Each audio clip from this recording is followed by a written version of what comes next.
catatan penting dalam bab masalah tauhid yang perlu kita pahami. Yang kedua, ats-tsaniyah an ta'lam annal kufara alladzi qatalahumur rasul sallallahu alaihi wasallam kanu mukirrina bi tauhidir rububiyah. Jadi poin yang kedua perlu kita sadari bahwa orang-orang kafir itu yang diperangi Rasulullah sallallahu alaihi wasallam punya keyakinan bahwa mereka meyakini tentang tauhid rububiyah. Ingat dalam pelajaran kita yang kemarin ya, ketika kita membahas terkait dengan tauhid rububiyah. Dalam sisi tauhid rububiyah yang dimiliki oleh orang-orang Arab jahiliyah, itu mereka yakin. Dan Nabi perangi mereka, ya. Walaupun mereka paham terkait dengan tauhid rububiyah. Mereka yakin Allah yang menghidupkan, mereka yakin Allah yang mematikan, mereka yakin Allah yang mengatur, mereka yakin Allah yang memberikan rezeki.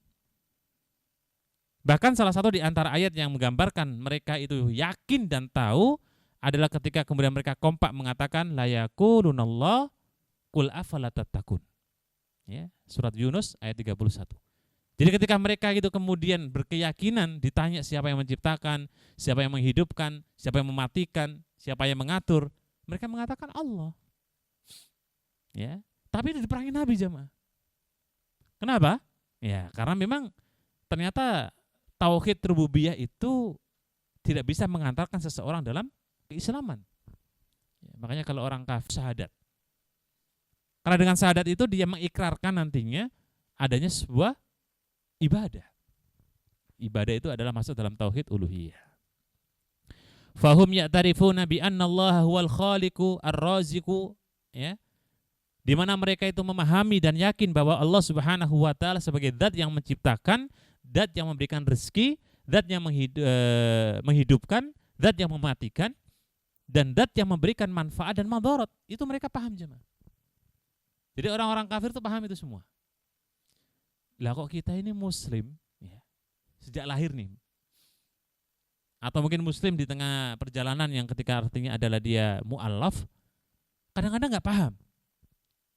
Apa contoh tidak pahamnya orang muslim? Kita katakan tidak paham ketika mereka minta kepada dukun. Minta mungkin rezeki, minta mungkin kesuksesan, minta mungkin agar sehat, minta mungkin agar kemudian semua keluarganya selamat dan sebagainya. Dan ini kan salah satu di antara kemudian yang merusak. Dan inilah tidak pahamnya orang muslim.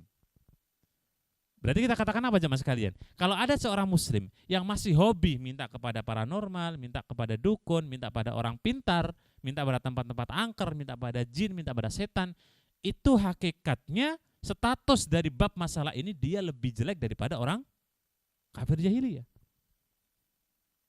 Ya, kalau kita mau survei di kampung-kampung, di pedesaan, ya, di kota pun juga sedang banyak sih. Cuma ketika kemudian berbicara dukun itu kan sekarang sudah tidak relevan ya untuk hari ini. Mungkin diganti namanya adalah orang pintar, paranormal. Mungkin ada yang lebih keren lagi, kiai, ustadz, ya. Tapi hakikatnya dia adalah kahin, dukun. Ma'na'udzubillah, ya. Nah, wadzalika yudabbiru jami'al umur, ya. Dan mereka pun juga tahu bahwa Allah Subhanahu wa taala zat yang mengatur seluruh urusan manusia, ya.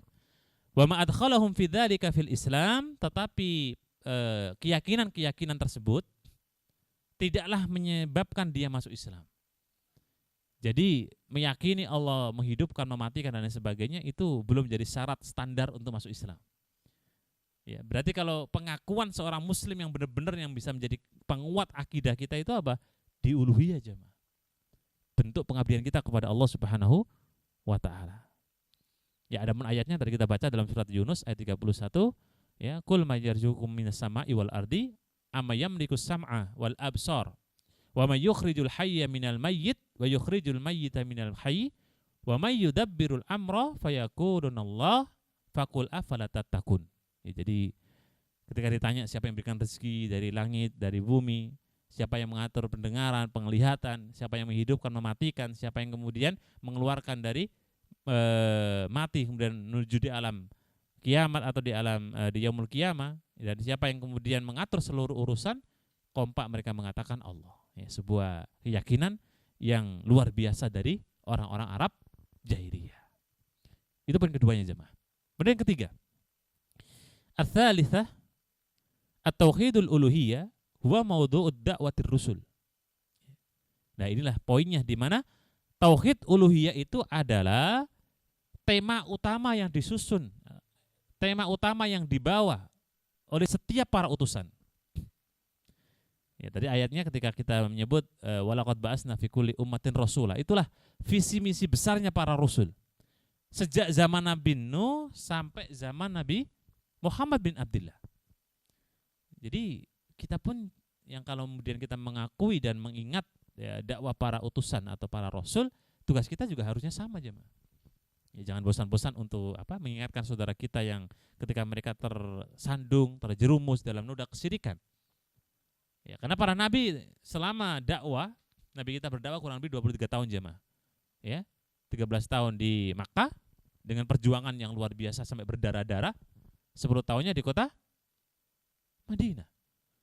13 tahun ini dakwah yang kemudian kalau kita hitung dengan angka, ya mungkin kalau pakai angka nggak sampai 30, mungkin tidak terlalu lama, jemaah ya. Tapi 23 tahun itu dakwah Rasulullah SAW itu luar biasa. Awal dakwah ketika kemudian kenabian sampai tahun ke-15 kenabian, itu masih perjuangannya berat. Sampai di kota Madinah, itu juga masih berat. Ya. Di akhir-akhir usia beliau saja yang kemudian Islam itu sudah luar biasa jaya. Dan Allah berikan al-yauma akmaltu lakum dinakum wa atmamtu alaikum nikmati wa raditu lakumul Islam madina. Barulah kemudian Nabi itu bisa tenang. Karena ketika kemudian Islam sudah sempurna, agama telah diberikan kenikmatan-kenikmatan yang cukup, barulah kemudian Nabi kita bisa istirahat. Ini luar biasa. Ya, sebagian wanita tidak malu-malu lagi mengaku sebagai seorang ateis. Ya, hati-hati ya, seruan-seruan untuk meninggalkan agama. Ya, mereka akan masuk ya lewat media, kemudian membisikkan kepada kaum wanita muslimah bahwa agama yang sekarang mereka pegang ini sangat membatasi dan mengekang kaum wanita. Ngapain kamu ya menjadi seorang wanita muslimah? Agamamu itu sangat mengekang. Ya, lihat kamu harus berkhidmat pada suamimu. Agama macam apa seperti ini yang menindas para wanita? Ya, tapi dia nggak berani murtad. Akhirnya apa? Ya sudah, saya ateis. Ya, tidak berpegang pada satu agama apapun. Maka hati-hati ya, di media-media itu banyak sekali seruan-seruan untuk meninggalkan agama. Bahkan mereka membuat grup-grup ya dan membuat kampanye dan propaganda bagaimana agar kaum muslimin ini meninggalkan akidahnya. Demikian juga akhlak dan keutamaannya semua diserang oleh tidak lepas permusuhan di antara orang-orang yang benci terkait dengan dakwah tauhid, jemaah. Ya, sampai hari kiamat tuh ya. Sampai hari kiamat dakwah tauhid itu akan dimusuhi. Akan adanya al-khusumah. Ya, akan adanya kemudian peperangan. Maka mereka yang kemudian paham terkait dengan tauhid uluhiyah yang akan dapat musuh, maka ya bersiap-siap. Ya bukan berarti cari musuh ya. Bukan berarti cari Bukan berarti cari musuh. Tetapi orang-orang yang ketika dia mendakwakan tauhid, ketika dia kemudian mendakwakan tauhid uluhiyah, maka di saat itu akan ada orang-orang yang benci. Ya, kalau dalam kitab Al-Firqatun Najiyah itu ada bahasan bagaimana kemudian ciri-ciri orang yang kemudian dikatakan oleh Ibnu Jamil Zainu rahimahullah ta'ala. Syekh Jamil Zainu beliau mengatakan dan menyebutkan di antara ciri-ciri Al-Firqatun Najiyah, golongan yang selamat adalah orang-orang yang kemudian siap untuk diolok-olok, siap untuk diejek, siap untuk dibully. Ya, Nabi itu kurang apa jemaah sekalian? Nabi itu dari dakwah pertama di Mekah sampai beliau hijrah ke Madinah terakhir itu masih dibully, masih diolok-olok, masih dihina. Bahkan beliau di Madinah sering diludahi oleh orang-orang Yahudi, dicemooh, dihina. Karena di Yahudi itu ada tiga tipe ya. Pertama itu dari golongan orang-orang kafir sendiri, yang kedua adalah dari orang-orang Yahudi, yang ketiga dari orang Muslim. Nabi sering itu ya. Dalam kondisi di mana beliau sudah merasakan kedamaian di kota Madinah, itu pun masih mendapatkan ejekan, hinaan, dan seterusnya. Ya, kalau kita hari ini kemudian baru ngaji misalnya gitu ya, kenal tauhid, kenal sunnah, ya, diejek, dihina, itu belum sebanding dengan Nabi jamaah. Loh, Nabi itu sampai berdarah kok. Nabi itu sampai mengeluarkan darah beliau untuk membela bagaimana Islam. Nabi diludahi juga sering. Nabi dikatakan sebagai sahirun kadzab, sair, pendusta, orang gila. Kalau kita sih apa sih ya, baru paling dibilang ya mentok-mentoknya aliran sesat. Gak sampai kemudian kita itu dong pedang. Bahkan kalau seandainya kemudian di gua Hira itu kemudian ya sampai kemudian beliau ketahuan, maka sudah meninggal, dibunuh. Sampai sebegitunya jemaah. Maka kita ini seharusnya kemudian banyak bersyukur kepada Allah Subhanahu wa taala, ya. Dengan kemudian adanya al-khusuma, ya, pertengkaran dari umat-umat sebelumnya dengan para rasul, itu sesuatu hal yang lazim, sesuatu hal yang biasa. Disebabkan apa? Disebabkan karena satu masalahnya, tauhid uluhiyah. Sebab tauhid uluhiyah itulah yang kemudian membuat bagaimana orang-orang kafir membenci Nabi. Ya. Maka oleh karena itu kita kalau kemudian berpegang teguh dengan ajaran Nabi SAW, ya maka tadi siap-siaplah untuk apa? Mendapatkan ya bully, permusuhan. Tapi ingat, la yazalu ta'ifatun min ummati dhahirina 'alal haq hatta ya'tiya amrullah. Tapi kita harus bangga jemaah, kita harus tenang saja, kita harus optimis, kita harus yakin senantiasa akan ada di umat ini, ya, di mana yang menegakkan kebenaran sampai hari kiamat. Ya kalau enggak kita mungkin orang sebelah, kalau enggak orang sebelah mungkin orang sebelahnya lagi. Ya, maka sehingga kita menjadi termotivasi untuk senantiasa belajar. Ya, oleh karena itu tauhid ini wajib untuk diperhatikan. Ya, ada tauhid fayajibu al-inayah. Dan juga wajib bagi kita untuk senantiasa kemudian memahami, mendalami terkait dengan permasalahan-permasalahan tauhid. Ya, karena dia termasuk di antara usul dan pondasi yang paling utama untuk seorang muslim. Jadi nggak perlu kita minder, nggak perlu kita takut, nggak perlu kita khawatir, nggak perlu kita cemas. Ya, kalaupun diancam ngaji terus, ya biarin aja jemaah. Ya. Atau ada yang pernah ngancam kita, ketika kita ngaji kemudian diancam, ayo bapak kalau ngaji di tempat A, ya apalagi sama-sama kemudian orang-orang yang cingkrang, kemudian akhwatnya atau perempuan atau wanitanya itu bercadar atau menutup wajahnya, wah besok tak bunuh. Ada? Ya kalau ada pun semoga Allah berikan kemudahan, tapi belum jemaah. Level kita itu baru dibilang di belakang. Tuh. Ini kayaknya aliran sesat. Itu sama teman-temannya aja. Enggak berani di hadapan kita bilang, oh bapak aliran sesat, oh ibu aliran sesat, oh anda aliran menyimpang. Kalaupun ada, ya paling mentok cuma bilang aliran sesat. Enggak sampai nempel yang cepok bapak ini sesat, enggak.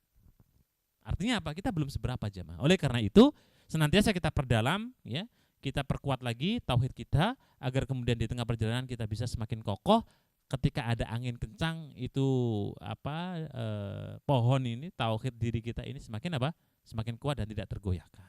Nah, tapi jamaah sekalian kaum muslimin rahimana wa rahimakumullah, itu poin yang ketiga ya dari beberapa faedah yang sangat penting dalam bab masalah tauhid. Kita sedikit lihat terkait dengan ahmiyatut tauhid wa fadluhu, ya, beberapa urgennya tauhid dan keutamaannya.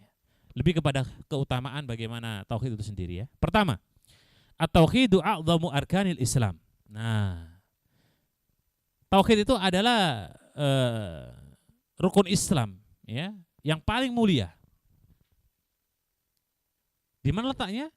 Asyhadu alla ilaha illallah wa asyhadu anna Muhammadar Rasulullah. Itu nilai tauhid yang paling tinggi dalam arkanul Islam.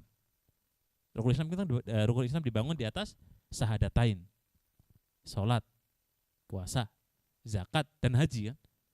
Sehingga tauhid itu berada di posisi yang paling awal yang kita sebut sebagai sesuatu yang paling a'dham, yang paling agung, yang paling mulia. Ya, ini jadi kebanggaan juga, ya. Kita itu kadang-kadang jamaah sekalian dari rukun Islam 5 ini, ya, ada syahadatain, salat, puasa, zakat, haji. Kalau zakat haji ini kan bagi yang mampu, ya.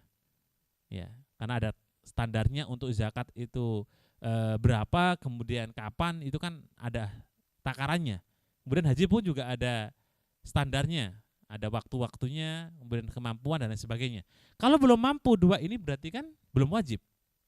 Maka berarti ada 3 yang kemudian menjadi kewajiban. Pertama adalah syahadatain, kemudian adalah sholat dan puasa. Kalau puasa kita bicara di sini adalah puasa fardu, puasa Ramadan yang wajib setahun sekali jamaah, dan saya yakin panjenengan semua mudah melaksanakan itu. Ya anggaplah gampang, tinggal 2.